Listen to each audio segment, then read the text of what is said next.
오늘 함께 묵상하실 말씀은 누가복음 22장 말씀입니다.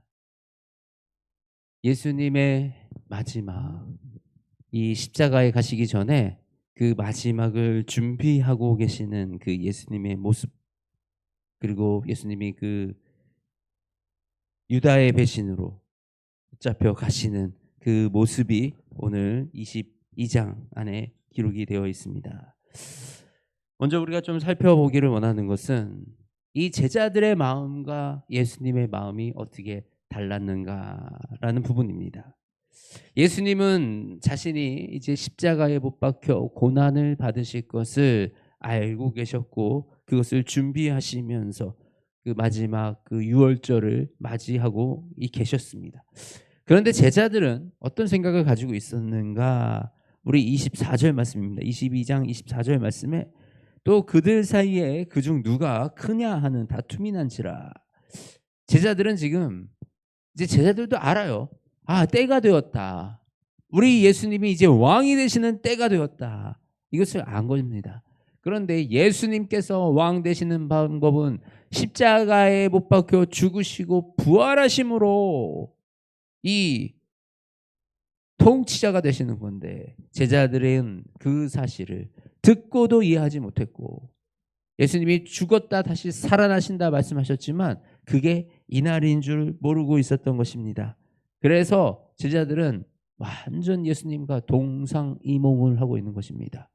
예수님은 죽음을 맞이하기 위해서 그 시간을 준비하고 계시는데, 제자들은 이제 우리 예수님이 왕이 되면 누가 더 위에 앉느냐, 누가 더 높은 자리에 앉느냐라고 이것을 자기들끼리 다툼하고 있는 그 모습을 봅니다.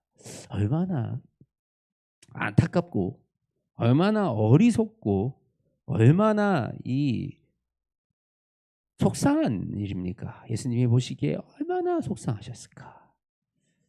그런데 바로 우리의 모습이 이와 같다. 이와 같습니다. 예수님이 다시 오실 때는 우리가 정말 예상하실 수도 없는, 상상하실 수도 없는 그 시점에 예수님이 다시 오시고, 또 우리가 죽으면 바로 하나님의 나라에 가서 우리가 그 심판을 받고 하나님의 자녀되는 이 권세를 누려야 되는데, 자꾸만 이 땅에서, 이 땅의 미련을 가지고, 이 세상의 미련을 두고 세상에서 아둥바둥 서로 네가 높냐 내가 높냐 그러면서 살아가는 그 모습이 바로 우리의 모습이 아니겠습니까? 제자들도 이해하지 못했습니다. 예수님이 언제 떠나가실지. 그런데 우리도 알지 못합니다. 예수님이 언제 다시 오실지. 예수님은 다시 오십니다. 그날이 마치 도적같이 오리라라고 말씀하고 계십니다. 그래서 항상 깨어 기도하라. 우리가 이 정말 이 세상, 이 욕심, 나의 정욕, 그리고 나의 어떤 짧은 생각들로 인하여 일어나는 이런 것들에 자꾸 내 생각을 두는 것이 아니라 온전하신 예수 그리스도의 오심을 기대하며 그 하늘나라와 그 하늘의 상급을 우리가 바라보며 살아가는 저와 여러분이 되시기를 주님의 이름으로 축복합니다. 그런데 이 예수님이 이 잡혀가시는 이 사건의 결정적인 역할을 한 사람이 누구입니까? 바로 가룟 유다입니다. 그리고 또 예수님이 이 잡혀가실 때 이 나는 결코 예수님을 부인하지 않겠습니다라고 말했던 그 베드로는 예수님을 3번이나 부인하게 됩니다. 예수님은 이 모든 사실을 다 아셨어요. 가룟 유다가 자신을 팔 것도, 베드로가 3번을 부인할 것도. 우리 생각 같으면 어떻습니까? 그런 제자들을 가만히 두겠습니까? 싹수부터 잘라내야 되는 거 아닙니까? 저놈은 나를 배신할 놈이야. 나가! 아웃! 그리고 여기 베드로, 너는 나를 3번이나 부인할 거야. 내가 너를 신뢰하지 못한다. 내가 너를 믿지 못한다. 너는 나를 배신할 거야. 라고 그렇게 모진 말과 그것을 미리 대비하고 미리 내가 막아내는 것이 잘한다고 우리는 생각을 할 것입니다. 그런데 예수님은 어떻게 하셨습니까? 예수님은 그냥 안다. 내가 다 안다라고 말씀하십니다. 그리고 예수님께서 또 베드로에게 뭐라 그러십니까? 내가 너를 위하여 내 믿음이 떨어지지 않기를 기도하였노니 너는 돌이킨 후에 내 형제들을 굳게 하라. 안다. 너는 3번 나를 부인할 것이다. 안다. 그런데 그 뒤에 내가 너를 위해서 기도하니 그 후에 돌이켜서 형제들을 더 굳게 하라. 이 베드로와 유다의 모습이 사실은 저와 또 여러분의 모습이 아니겠습니까? 우리가 이 삶을 살아가면서 수도 없이 예수님을 배신하고 배반하는 그 인생을 살아가는 삶, 그 삶이 바로 우리의 삶의 모습입니다. 예수님이 기뻐하시지 않을 만한 선택들, 우리가 그 선택들을 하는 것 그 자체가 이미 예수님을 배신하는 것들입니다. 내가 예수님께 묻지 않고 내 정욕과 내 판단과 내 욕심에 앞서서 결정했던 그 지난날의 모든 일들, 기도하지 않으면서 달려왔던 그 모든 세월들, 세상의 재미와 세상의 즐거움을 향해서 나아갔던 그 시간들, 이 모든 것들이 바로 예수님을 등지고 예수님을 부인하고 예수님을 배반했던 그 시간들, 그것이 바로 우리의 모습이 아닌가요? 그런데 예수님은 우리를 비난하지 않으시고요. 안다. 난 너희들을 안다. 내가 너희들을 위해서 구하고 있다. 기도하고 있다. 말씀하십니다. 그리고 돌이켜서 내 형제를 더욱 굳게 하라라고 말씀하시는 그 예수 그리스도의 음성을 우리가 듣고 그 음성에 순종하며 나아가는 것이 바로 우리의 믿음의 길입니다. 예수님은 우리가 한번 실수했다고, 우리가 무너졌다고, 우리가 그렇게 잘못했다고 우리를 쳐내시고 버리시는 분이 아니시고 우리를 끝까지 안고 사랑해 주시는 바로 그분, 그리고 우리가 예수님께 배워야 할 사랑이 바로 이 사랑입니다. 누군가를 비난하고 모진 말로 그 사람들을 변화시키기 위해서 내 편, 네 편을 가리기 위해서 그렇게 아둥바둥하는 것이 아니라 안다.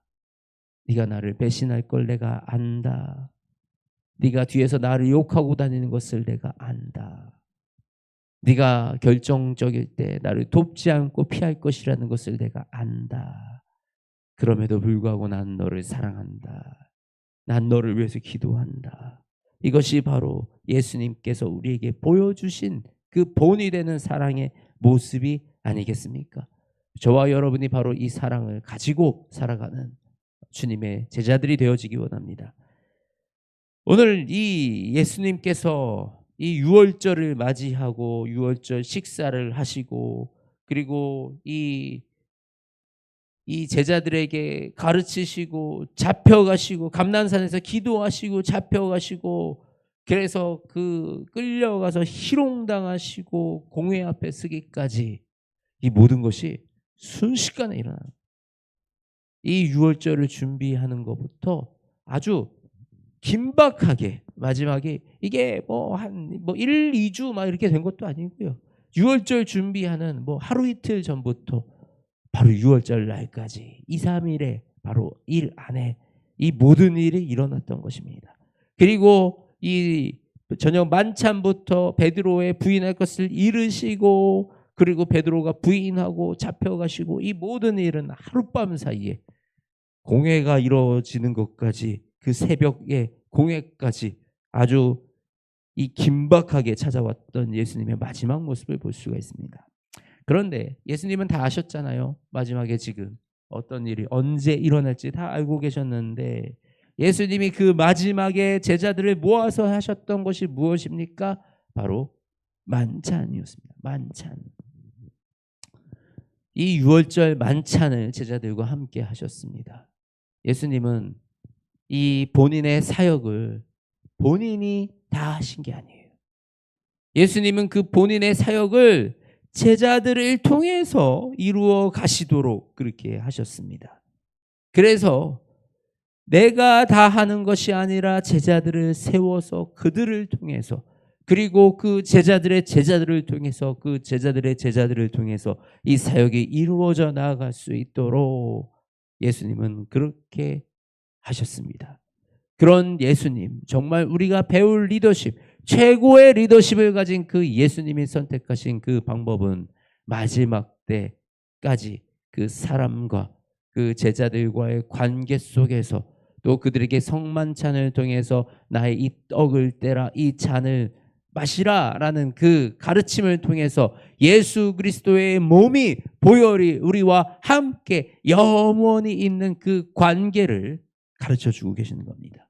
예수님과 우리는 이미 보혈로서 그리고 예수 그리스도의 그 몸으로서 이제는 우리가 한 몸이 되어 예수 그리스도의 몸을 이루는 그 지체, 그 성도가 되어 가는 것입니다. 바로 이런 우리에게 예수님이 가르쳐 주시는 것은 우리들의 관계를 통해서 제자들을 통해서 그 사역과 그 뜻을 이루어 가시는 그 모습을 우리가 배울 수 있는 것입니다. 우리가 한 해의 마지막을 지나가고 있습니다. 이 믿음의 생활이 뭡니까? 결국은 우리의 관계를 통해서 이 복음을 전하는 것입니다.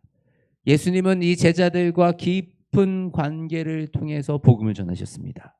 물론 예수님이 많은 사람들을 만나고 그들에게 복음을 전하시고 그들을 고치시기도 하셨지만 우리가 마지막에 그리고 예수님이 이 순간중간에 이 제자들을 얼마나 아끼고 가르치고 이들을 훈련시키셨는지 우리가 바라볼 수가 있는 것입니다. 바로 이 복음은 먼저 내가 관계를 맺는 그들을 통해서 흘러가는 것임을 우리가 기억하기 원합니다. 그리고 이 연말에 우리가 우리에게 고마운 사람들, 나에게 도움을 주고 나에게 정말 나를 위해서 기도해 주는 그 사람들에게 먼저 감사의 표현을 하고 또 내가 도움을 줘야 되는, 내가 복음을 흘려야 되는, 내가 말씀을 가르쳐야 되는 그 대상자들에게도 그 한 영혼들에게도 이 연말에 관계를 다시 맺어가면서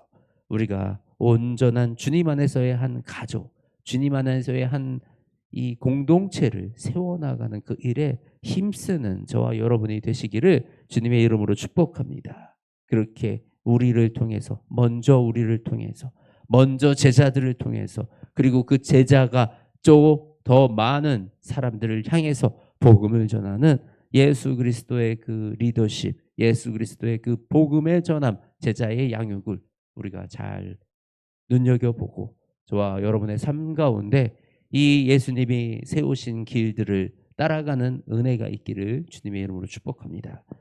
하나님 감사합니다. 2025년 한 해가 저물어가고 있습니다.